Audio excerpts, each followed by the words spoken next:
It's somewhere past midnight. The house is totally dark, the street outside is dead quiet, and you've been asleep for a couple of hours. And then something wakes you up. Not a crash, not anything loud, just something small. A soft shuffle from the other room. A flutter. It's a sound just large enough to pull you out of sleep, but just faint enough that by the time you're actually awake, you start second-guessing if you even heard it at all. You lie still. You listen. Silence. You tell yourself it was nothing. You close your eyes again. And then, 30 seconds later, it happens once more, that small, deliberate movement in the dark. It's coming from your birds. You might just assume they were startled, or maybe they're just shifting around, having some kind of small dream twitch. You pull the blanket over your shoulder and drift back off, and by morning, you've barely registered that it even happened. But here's the thing that wasn't random. It wasn't just some accident. That movement was structured. It was deliberate, and it's actually part of a system your birds run every single night. It's a system so consistent and so ancient that it was running long before your house or your street or even your city was ever built. Whatever was happening in there, it was organized, and in a very real sense, it was happening for you.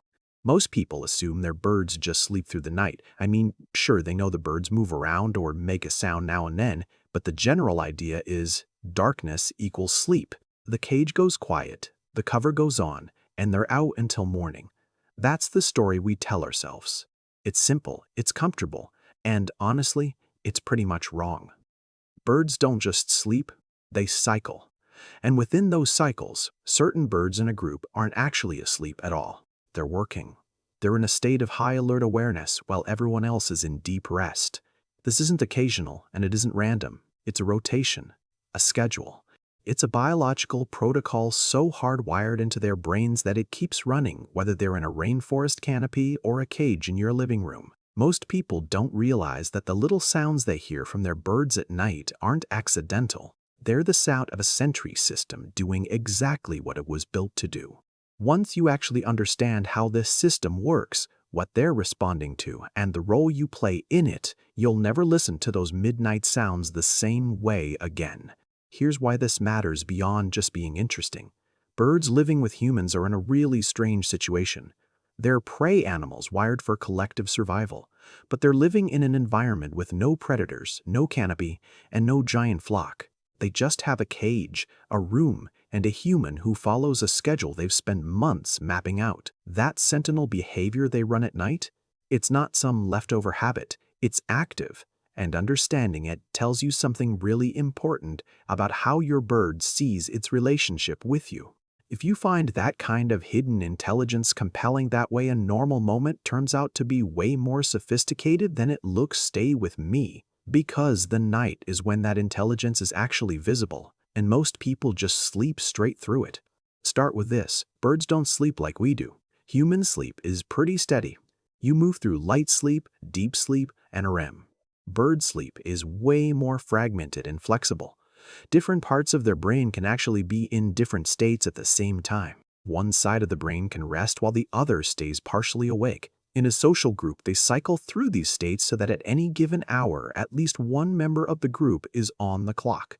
It's a literal biological night watch. This isn't a metaphor, it's documented behavior seen in everything from ducks to parrots. The group stays safe not by everyone sleeping lightly, but by rotating who has to stay awake, so everyone else can get some decent rest. In your home, even with just 2 or 3 birds, this rotation is still happening. One bird rests, the other stays alert. Then there's a shift. The one on watch drops into a deep sleep, and another one wakes up. The timing changes based on the bird, or the conditions in the room, or whatever signals they're picking up. So next time something wakes you up at midnight, that sound you're hearing is most likely a transition, a handover. It's the sound of one sentinel standing down and another one coming online. But here is the strange part, that rotation isn't random, it's responsive. The bird on watch isn't just sitting there waiting for something obvious to happen. It's actually running a constant scan of the room, reading the soundscape of your house and comparing it against what it knows to be normal. It knows what sounds belong at this hour and which ones just don't fit. It knows exactly when the background noise has shifted. Think about this for a second. Your house at 2 a.m. sounds completely different from your house at 10 p.m. The traffic thins out, your appliances cycle on and off, the building itself even creaks as the temperature drops. The bird on watch knows all of this. It's mapped out your house's acoustic signature over hundreds of nights. It has a precise internal model of exactly what each hour should sound like, and when something deviates, a pipe creaking a bit too loudly, a car slowing down outside, even a change in your breathing from the next room, the sentinel registers it. It files it away. It updates its own dread assessment. And if it's significant enough, it responds a soft alert call, a quick shift in position, a tiny sound that travels through the quiet house to tell the resting bird, hey, stay sharp. That sound travels to you too. You just don't realize yet that it was meant for you. And here is where it gets interesting. Because your house at night isn't just a place to sleep for your birds. It's an active map they're constantly updating, and your movements, even while you're asleep, are just another piece of data they're collecting. Your breathing rate, how often you toss and turn, the rhythm of your sleep and how it changes when you move from deep rest to something lighter. The sentinel bird is tracking all of this, not consciously like you might track a sound you're curious about, but automatically. It's just how the system is wired to run. To them, your sleep state is just input. A sleeping human who is breathing slowly and steadily, that's a stable data point. The environment is calm, the anchor of the house is at rest, and nothing requires extra vigilance. But a restless human, that represents something else. A shift in conditions, something worth noting. This is why, on the nights when your own sleep is rough, when you're sick, stressed, or just can't settle, your birds are often more vocal and active than usual. It's not just a coincidence that they seem restless. They're responding to a signal you didn't even know you were broadcasting. And then there's that moment the bird actually decides to respond to you. There are these documented patterns observed consistently enough that they're basically behavioral signatures, where a sentinel bird will make a specific soft sound toward a sleeping human right around the time that human starts to drift toward waking. It's not an alarm call. It's not one of those sharp, jarring sounds they make if they're actually scared. It's something quieter. It's a contact call, the kind of sound that basically says, in flock language, I'm here, everything's stable. You can keep resting. Now, whether that's deliberate communication in the way we humans think of it, that's still an open question. But what isn't up for debate is that this behavior is real.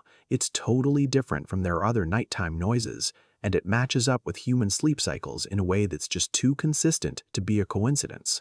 Your birds might have been telling you in a register you never even learned to hear that the watch was handled, that the perimeter was clear.